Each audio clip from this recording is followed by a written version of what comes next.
Have you ever woken up in the middle of the night, feeling restless and unable to fall back asleep, wondering if this is just getting old? Or maybe you've noticed your muscles don't bounce back the way they used to after a simple walk around the block. It's easy to blame these changes on age, but what if it's not just about getting older? Science is now showing us that many of these struggles come from habits we don't even realize we're holding on to. These small things quietly chip away at our health and energy, things most of us overlook. In today's video, I'm going to share 7 important things you should stop giving your kids after retirement. Things that might surprise you but can help protect your well-being and your independence. Let's explore this together, because your best years are still ahead. If you're not subscribed, please subscribe and activate the notification bell to ensure you don't miss any videos. If you like the topic of this video, please comment 1. If you don't, please comment 0 to let me know how I can improve and make better videos for you. Now, let's begin. 1. Excessive money handouts. Your grown child calls. They're a little behind on rent this month, or their car suddenly broke down, or daycare costs just shot up again. You don't even think twice. You reach into your savings, write the check, and tell them, "It's okay, honey, I've got you." And for a moment, it feels good. You've helped. You've provided. You've done what parents do. But then it happens again the next month. And the one after that. Before long, it becomes a quiet pattern, one that you didn't plan for, and maybe didn't even notice right away. You start pulling from your retirement fund more often than you'd like, telling yourself it's temporary, or just until they get on their feet. Here's the hard truth that many older Americans don't want to say out loud. We give, and we give out of love, but sometimes our giving does more harm than good. And it leads to a question that can feel uncomfortable but necessary. What if continuing to give your adult children money isn't helping them, but holding them back? Now, that might feel upside down. After all, most of us were raised to believe that being generous with our children is the mark of a good parent.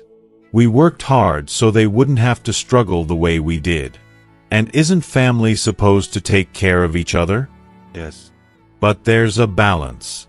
Research in behavioral finance and psychology tells us that constant financial handouts to adult children, especially when they come without clear boundaries, can delay their sense of independence, financial literacy, and emotional resilience. A study by Merrill Lynch showed that nearly 80% of parents continue providing some form of financial support to their adult children, even when it affects their financial stability.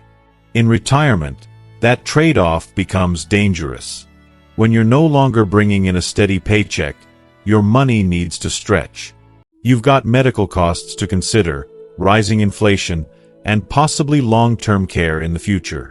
Giving out a little help here and there might not feel like much now, but over time, it chips away at the security you worked your whole life to build. And let's not forget the emotional toll. Quiet resentment can creep in. Maybe you start feeling taken for granted. Maybe you don't feel you can say no, because you've said yes for so long. Maybe deep down, you worry about what would happen if you needed help. Would they show up for you the way you've shown up for them? So what's the alternative? Do we just stop helping completely? No, but we do help differently. Instead of providing repeated financial bailouts, start setting clear, loving boundaries. That means saying things like, "I love you, and I want to support you emotionally, but I need to protect my retirement." Let's talk about ways you can budget or find help elsewhere. If they need money for something important, like education or starting a business, consider offering a one-time gift with no expectations of repayment, or suggest a small loan with a written agreement. You're not closing the door on generosity, you're simply putting structure around it. One powerful shift. Offer your wisdom, not just your wallet. Help them create a simple budget. Talk openly about credit cards, debt, and saving for emergencies. Share what you wish someone had told you when you were younger. Let me tell you about Joe, a 72-year-old retired mechanic from Ohio. 4 years, Joe helped his daughter by paying her car note and utility bills. But when Joe was hit with unexpected medical expenses, he realized he'd drained more than $40,000 from his savings helping her, and now he needed help. It was a wake-up call. Joe had a tough but honest conversation with his daughter. He explained that he couldn't keep funding her lifestyle without risking his own. It wasn't easy. There were some tears. But something surprising happened. His daughter took on a second job, downsized her apartment, and for the first time in years, started managing her finances without help. Now, Joe says their relationship is stronger. It's based on mutual respect, not silent sacrifice. So if this sounds like your story, know this: you are not alone. So many seniors in America are quietly carrying financial burdens for their adult children, often out of guilt or fear of being seen as unloving.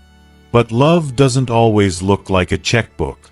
Sometimes, love is found in a boundary, in an honest conversation, in trusting your children enough to let them struggle a little, because that's how they'll grow.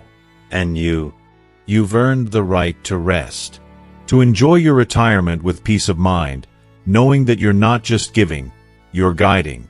Remember, you can still be generous. Don't give away your security to prove your love. Your well-being matters. Your future matters. And you deserve to be taken care of, too. 2. Bailing them out of debt. It often starts with a phone call that tugs at your heart. Mom, I hate to ask, but I'm stuck. My credit card bill is out of control. I just need a little help getting back on track. You hear the panic in their voice. You remember the days when they were just kids with scraped knees, and it's your instinct to fix it. So you reach for your checkbook, your savings, maybe even your credit card, and you take care of it. Because that's what parents do, right? But then, a few months later, it happens again.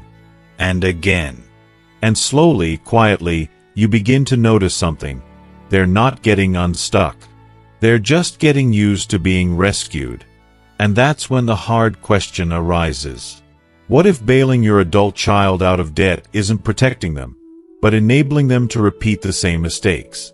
It's a question that challenges everything we've been taught as parents. Because for so many of us, giving financial help feels like giving love. We tell ourselves, if I don't help, who will? Or they're doing their best. And maybe they are. But here's what research and real-life experience shows us. Repeatedly rescuing someone from debt removes the natural consequences of their choices. And when we remove consequences, we also remove the opportunity to learn. According to a report by AARP, nearly 1 in 3 parents over 50 have used their retirement savings to help adult children with debt, and more than half of them later regretted it. Why? Because it created a cycle. The more they gave, the more the children depended on them, and the less secure they felt about their future. And let's be honest, at this stage in life, you're not in the same place you were at 40 or 50. You might be on a fixed income. Medical bills, long-term care, and inflation, all of these can sneak up quickly. Dipping into your nest egg now to cover someone else's bad credit decisions could put you at risk later, when you can't afford to be vulnerable. So what can you do instead? Start by remembering this. Your job as a parent was never to erase every mistake. It was to raise someone capable of learning from them. Instead of paying off their credit cards or student loans outright, offer something more valuable: guidance. Sit down with them and go through their financial situation together. Ask questions like, where is the debt coming from? What spending habits are contributing to it? Have they made a realistic repayment plan? If you are still watching this video and find these lessons useful, please comment 1 below to let me know that you are still here with me. Have they spoken to a non-profit credit counselor? You can also suggest a matching system. For example, if they commit to paying down a certain amount from their income, you can match a percentage as a reward, not a rescue. Or, if they truly need help with a one-time situation, treat it as a structured loan, with a written agreement, repayment schedule, and boundaries. This keeps expectations clear and helps them take it seriously. Let me share a quick story. Diane, a 68-year-old retired teacher from Arizona, found herself in a tough spot when her son asked her to help pay off his $15,000 credit card debt. She had the money, but she also had plans for that money. A trip she'd been dreaming of, a home repair she'd postponed, peace of mind she'd earned. So instead of just writing a check, she told him, "I'll help you, but we're going to build a plan." They sat down together, went over his budget, and worked out a repayment strategy. Diane offered to match every $500 he paid off on his own. It took a year, but he did it. And along the way, he learned more about managing his money than in the 30 years before. And Diane? She took her trip to the coast, feeling lighter than she had in years, just because she'd protected her retirement, but because she had empowered her son to grow up a little more.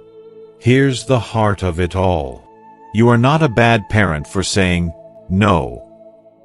You are not selfish for protecting your future. You are wise, and you're teaching your child to be wise, too.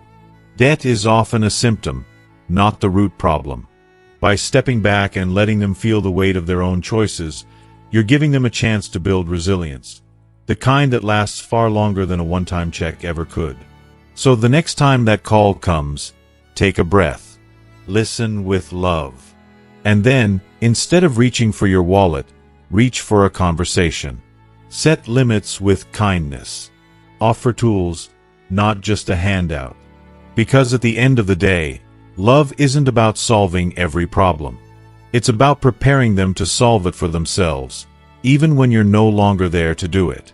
And that, dear friend, is a gift far greater than money.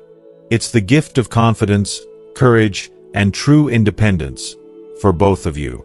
3. Letting adult kids live with you indefinitely. It was a crisp autumn afternoon when Susan's son, Eric, knocked on her door with his suitcases in hand. He'd lost his job, his lease was up, and there he was, back home again. "It's just until I get back on my feet," he said, voice tight with embarrassment. And just like that, the spare bedroom became his sanctuary once more. At first, it felt right. After all, you raised them, protected them, and there's nothing more natural than opening your home when they need it. But weeks turned into months, and months edged toward a year. Quietly, you begin to notice the small ways it impacts you. The late-night TV conversations keeping you awake, the muted tension over whose turn it is to unload the dishwasher, the gentle ache in your back from the couch that's seen better days. You remind yourself it's temporary. Yet somehow, it never ends. Here's the question that turns your world upside down. What if letting your adult child stay with you indefinitely isn't giving them a leg up, but holding both of you back? At first, that thought can feel sharp, even a little cruel. After all, family is family. But decades of research in sociology and family psychology show that while multi-generational living can be a wonderful safety net in times of real crisis, unlimited co-residence often stunts personal growth, for them and you. When boundaries blur, the adult child may lose motivation to seek full independence, while the parent's sense of freedom and privacy erodes. A study by the Pew Research Center found that nearly 15% of young adults in America were living with their parents as of 2024, double the rate from 2 decades earlier. For some, it's a strategic financial move. For others, a cushion against life's curveballs. But when there's no clear end in sight, the bumpers come down on both sides. The child's self-confidence at landing a job or securing housing, and the parent's sense of accomplishment in this long-awaited chapter of peace and autonomy. So, how do you break the cycle, without closing the door on your child or your love for them? First, set a clear timeline together. When Eric first moved in, there was no discussion beyond, just for a bit. Now it's time for a gentle but firm conversation. "Sweetheart, I want to help you get back on your feet, and we should agree on a date by which you'll be ready to move into your place." Pick a realistic target, 3 months, 6 months, and write it down. Having that deadline turns vague good intentions into concrete goals. Next, establish household expectations. Independence doesn't start at the mailbox. It starts at home. Ask your child to contribute, whether through a modest monthly rent, chores, or covering groceries. This simple shift reframes their stay as a partnership, not a free ride. It teaches them budgeting, time management, and accountability. Skills that carry over when they're signing a lease or saving for a down payment. Balance is key. You don't want to create a punitive environment that drives your child away emotionally. Instead, offer supportive check-ins. Sit down once a week to review job leads, budget spreadsheets, or apartment listings.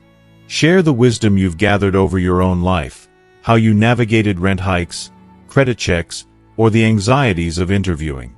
Your role transforms from a full-time living host into a coach, cheering each small victory. Let me tell you about Harold, a 69-year-old retired engineer from Michigan. When his daughter, Lisa, returned home after a tough divorce, he welcomed her with open arms and a silent plan. Before she even unpacked, he handed her a simple agreement. 6 months of rent-free living, during which she would search for a new job and contribute to household chores. If she stayed past that, a modest rent would kick in. At first, Lisa bristled. She felt guilty paying him, even in the smallest amount. But as weeks passed, she found herself updating her resume daily, attending networking events, and budgeting carefully for that first apartment security deposit. 6 months later, she moved into a cozy studio of her own, proud of her progress and thankful for her father's boundary setting. Stories like these aren't about punishing love. They're about honoring both your child's potential and your well-earned right to a peaceful home. By placing gentle boundaries around co-residents, you're saying, "I believe in you enough to let you fly on your own." And that belief can be more empowering than any rent check. Of course, life can throw unexpected hurdles. If your child faces health issues or a crisis, be flexible. Extend that timeline, adjust expectations, and lean into unconditional support. But remember, those moments should be exceptions, not the norm. At the end of the day, your home is your sanctuary, one you built brick by brick, through decades of hard work and sacrifice. You deserve a chapter of life marked by calm mornings with coffee on the porch, evenings lost in novels or gentle hobbies, and the freedom to care for yourself in ways you may have postponed for years. So, dear friend, as you prepare for that next conversation with your adult child, hold fast to this truth.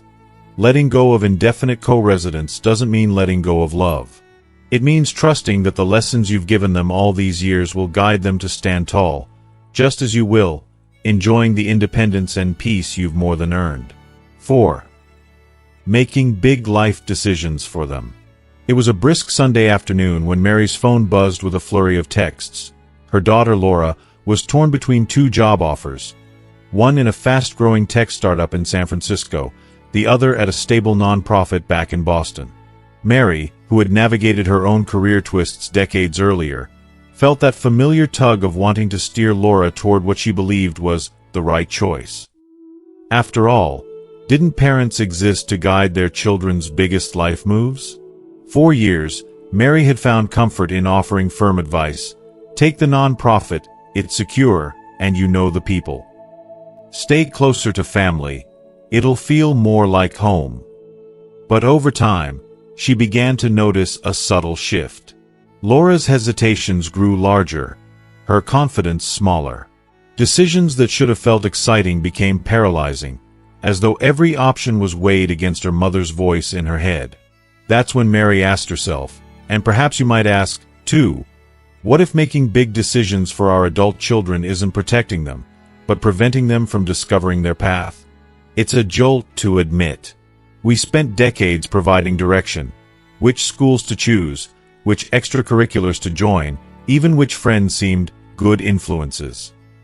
But research in developmental psychology shows that excessive parental involvement in adult children's pivotal choices can undermine their decision-making skills, self-efficacy, and even mental health.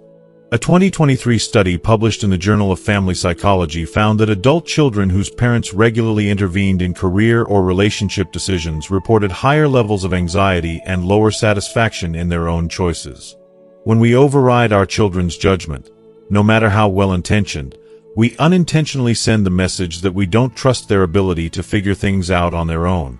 In retirement, when our chapters are meant to shift toward rest and enjoyment, jumping back into decision-making for our kids keeps us tethered to stress and second-guessing.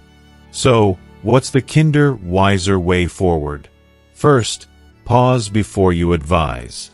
When Laura texts you her dilemma, take a breath. Listen without an immediate verdict. Ask open-ended questions. What excites you about each role? Or, what kind of environment helps you thrive? Giving your child the space to talk through their thoughts often leads to insights neither of you anticipated. Next, frame your role as a sounding board, not a director. You might say, "I've learned a few things over the years. If you want my perspective on challenges I faced in my career, I'm here. But ultimately, I trust your judgment." This subtle shift from "I know best" to "I'm here to support" empowers them to own their decision. Then, help them gather relevant information, without prescribing the answer. If Laura is weighing San Francisco's high cost of living against Boston's slower pace, you might offer to pull up apartment price comparisons or connect her with a former colleague who lives there. By providing resources instead of opinions, you coach them in independent research and critical thinking. Let me share a brief story. Tom, a 70-year-old retired banker in Seattle, watched his son Mike agonize over whether to leave a well-paying finance job and pursue a passion for craft beer brewing. Tom's first instinct was alarm. Give up a steady paycheck for something so risky?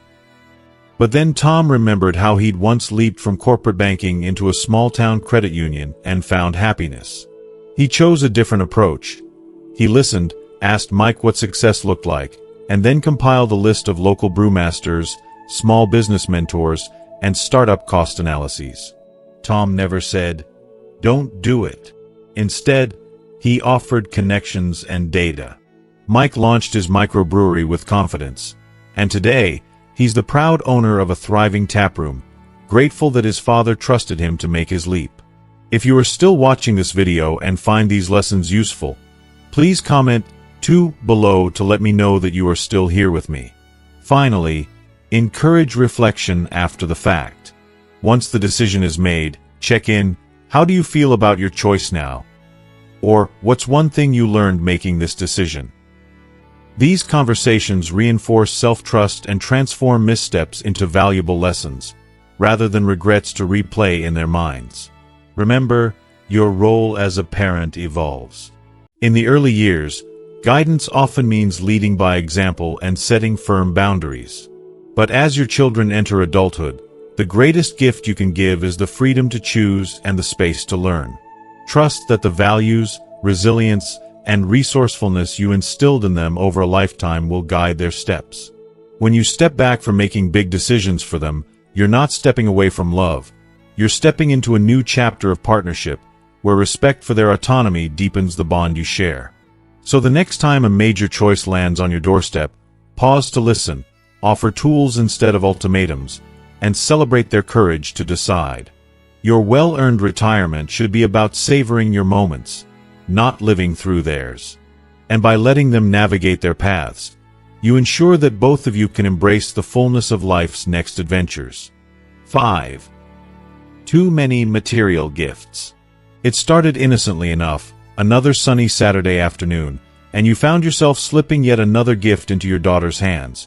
A brand new tablet to help her stay organized, or perhaps a designer scarf to brighten her day. You've always loved showering your family with tokens of affection, and let's face it, seeing their delighted smiles warms your heart in a way few things can. Yet somewhere between birthdays, holidays, and those just because surprises, you begin to notice a quiet tension settling beneath the joy. Your grandkids expect the latest gadgets. Your children glance at you with hopeful eyes whenever a new sale alert pops up. Which brings you to a curious, unsettling thought. Could giving too many material gifts be dimming the spark of gratitude, independence, and self-worth you hope to nurture? It seems counterintuitive. After all, heartache over a child's disappointment when they don't get what they want feels far more painful than holding back. But psychologists studying family dynamics remind us that receiving gifts isn't just about the object itself, it's about the relationship it builds. When every milestone is marked by a purchase, we can unintentionally teach our loved ones to equate love with material things rather than emotional connection or personal effort. Research in child and family psychology has shown that overgifting can foster entitlement, undermine intrinsic motivation, and even erode the recipient's drive to work toward goals independently. In simpler terms, things that come too easily can lose their magic, and the receiver may begin to feel that their achievements are less their own. So, how can you continue to express love without turning every celebration into a shopping spree? The answer lies in shifting from things to experiences and personal acknowledgement. Instead of an expensive watch or the latest tech accessory, consider planning a shared activity, a picnic at the park where you swap stories of your youth, or a weekly phone call where you both read from a favorite book and discuss its meaning. If you still want a tangible token, create something heartfelt, a handwritten letter recalling a proud moment, a scrapbook of family photos, or even a small, handcrafted item. These gestures may take a bit more time, but they carry a depth of meaning that store-bought gifts often lack, and they remind your children and grandchildren that your greatest gift is your undivided attention and care. Let me tell you about Helen, a 75-year-old grandmother in Portland. For years, Helen's daughter Emily would arrive at family gatherings carrying bags of the latest clothes and gadgets for her two teenagers. The kids loved unwrapping presents, of course, but Helen noticed that their excitement fizzled within days, and sometimes the gifts went untouched, pushed aside for the next novelty. One summer, Helen decided to try something different. She organized a backyard gardening project, teaching Emily's children how to plant tomatoes and herbs. Together, they spent afternoons digging in the soil, watering seedlings, and waiting with bated breath for the first ripe tomato. By the end of the season, the kids were bursting with pride over their homegrown harvest, and they talked about Grandma's garden all year long. After that, whenever Helen gifted something material, she paired it with an experience, a cooking lesson using fresh veggies from the garden, or a family picnic featuring the herbs they'd grown.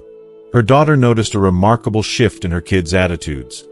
They became more appreciative, more patient, and even more eager to learn new skills rather than just receive more things. You, too, can cultivate this deeper sense of connection and gratitude.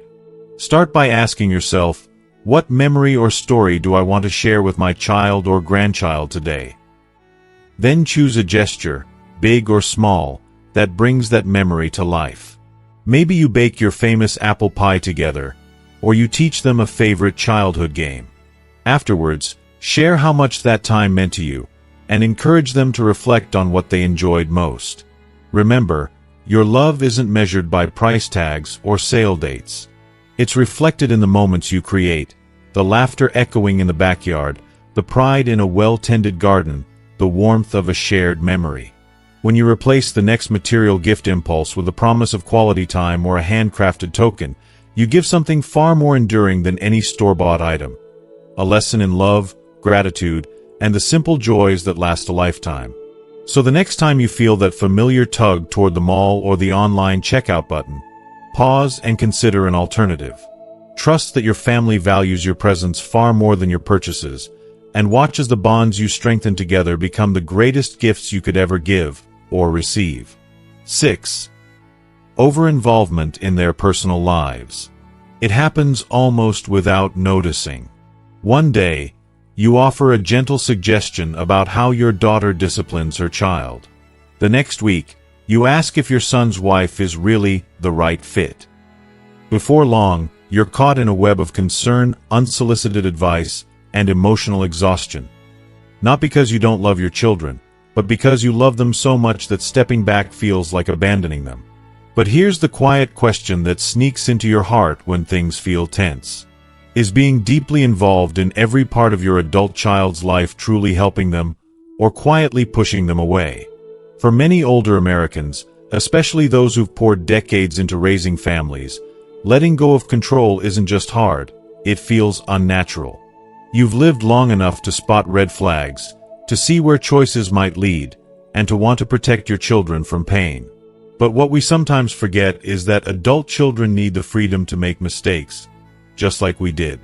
They need space to fail, grow, and figure things out, without feeling like they're under constant surveillance.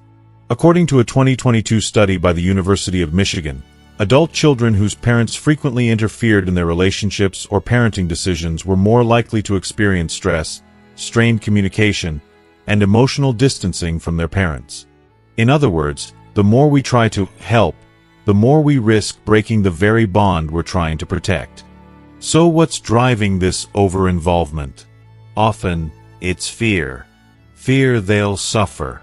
Fear they won't listen. Fear they won't need us anymore. But parenting doesn't end.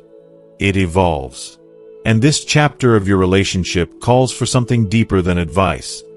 It calls for trust. Start with this. Become a guest, not an automatic advisor. If your child shares a struggle, maybe they're debating how to handle a disagreement with their spouse, or they're trying a new parenting style, resist the urge to jump in with a solution. Instead, try saying, "That sounds hard. Do you want to talk it through, or would you prefer I just listen?" This simple question does something powerful. It shows respect. It tells them, "I trust your ability to navigate your life." And that, in itself, builds closeness. It also helps to identify your triggers. Do you speak up because you're genuinely concerned, or because you feel uncomfortable watching things unfold differently from how you would have done it? Often, our discomfort speaks more about our expectations than their capabilities. Remember, there's more than one right way to raise a child, build a marriage, or handle a career. Your children might take a different path, but that doesn't mean they're lost.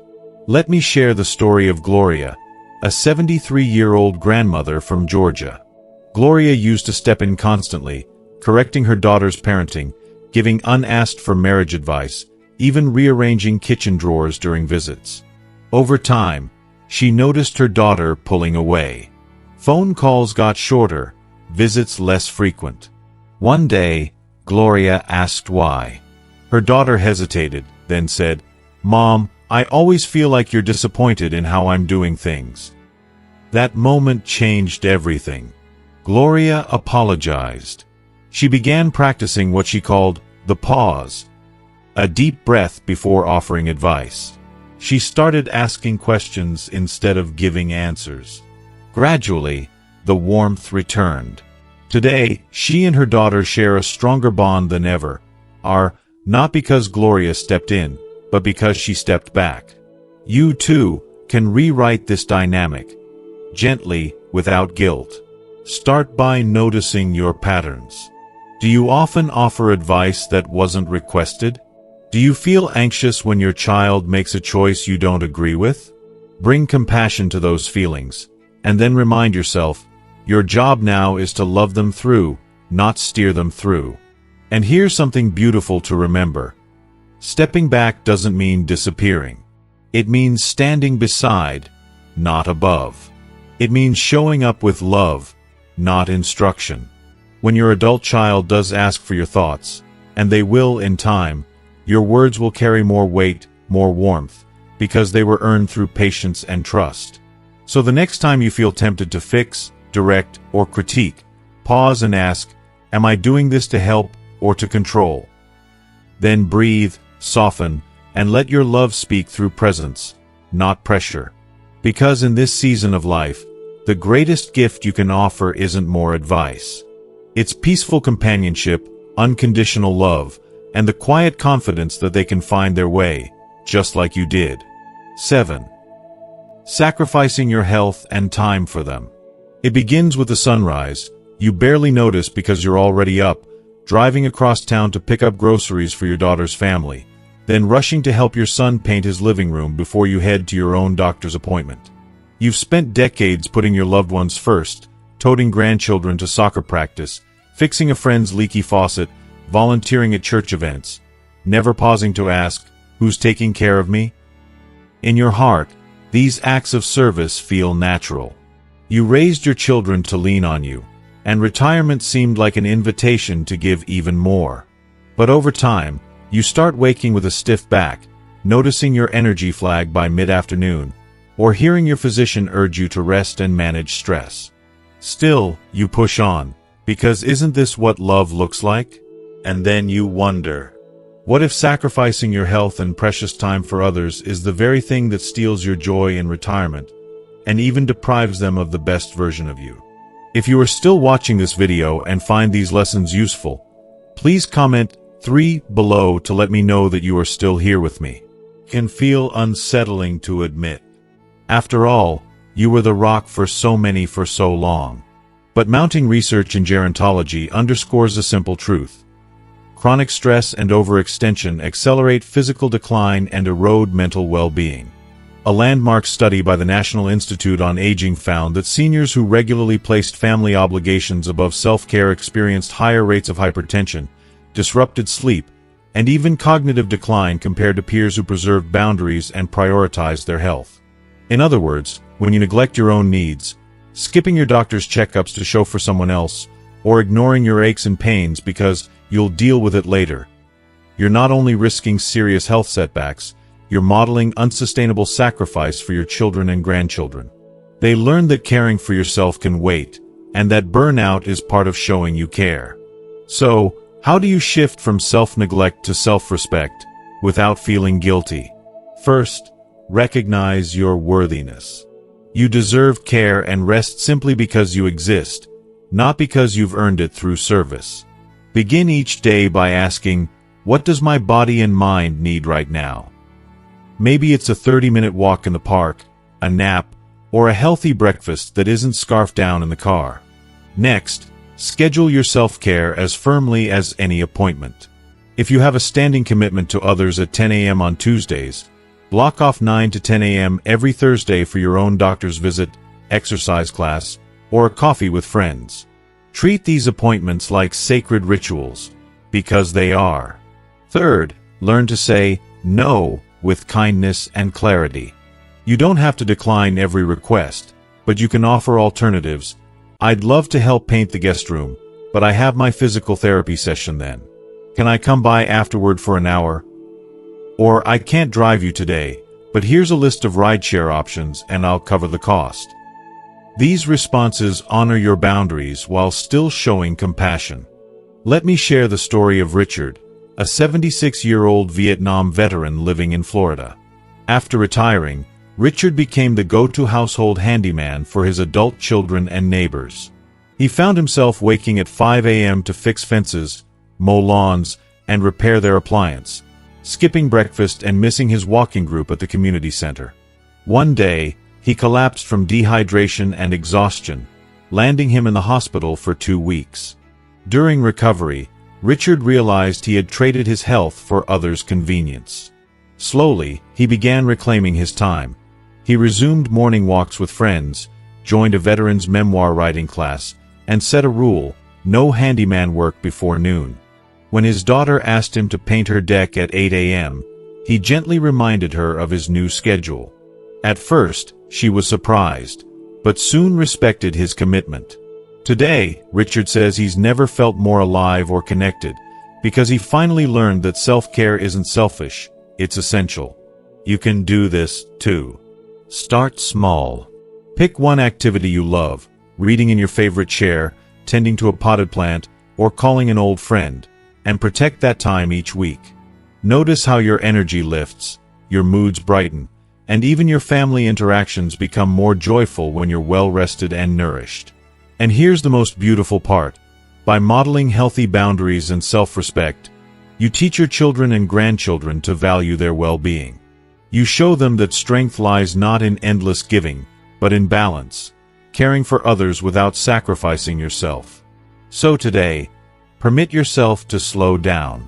Honor your aches with gentle movement or rest. Celebrate your years by doing what fills your soul. Because the greatest gift you can give your family isn't the hours you spend running errands or the favors you perform. It's the vibrant, healthy presence you bring to every moment. Your retirement years are meant for peace, fulfillment, and the freedom to enjoy life at your own pace. Embrace them fully. You've more than earned it. As we wrap up, remember this: retirement is your time. It's the chapter where you finally get to focus on you, your health, your happiness, and your peace of mind. Throughout your life, you've given so much to your children and family. Your love has been a steady foundation. But now it's okay, more than okay. It's necessary to set boundaries that protect your well-being and honor the life you've built. Stopping excessive money handouts, resisting the urge to bail out debt repeatedly, encouraging independence instead of indefinite cohabitation, letting your adult children make their own big decisions, avoiding overgifting, stepping back from over-involvement, and prioritizing your health. These are not acts of selfishness. They're acts of love. Love for yourself, and love for your family in the truest sense. When you create space for your children to stand on their own, you empower them to grow stronger, more confident, and more capable. When you honor your own needs, you bring the best version of yourself to every relationship. And when you choose quality time over quantity of gifts, or support over control, you build bonds that last a lifetime. Change isn't always easy, especially when it comes to family. But you have the wisdom, the strength, and the grace to navigate this new path. Take it one step at a time, be gentle with yourself, and celebrate every small victory. Your journey is far from over. It's just beginning. And the best gift you can give yourself and your loved ones is the freedom to live fully, with joy, dignity, and love. You deserve that. They deserve that. And together, you can all thrive.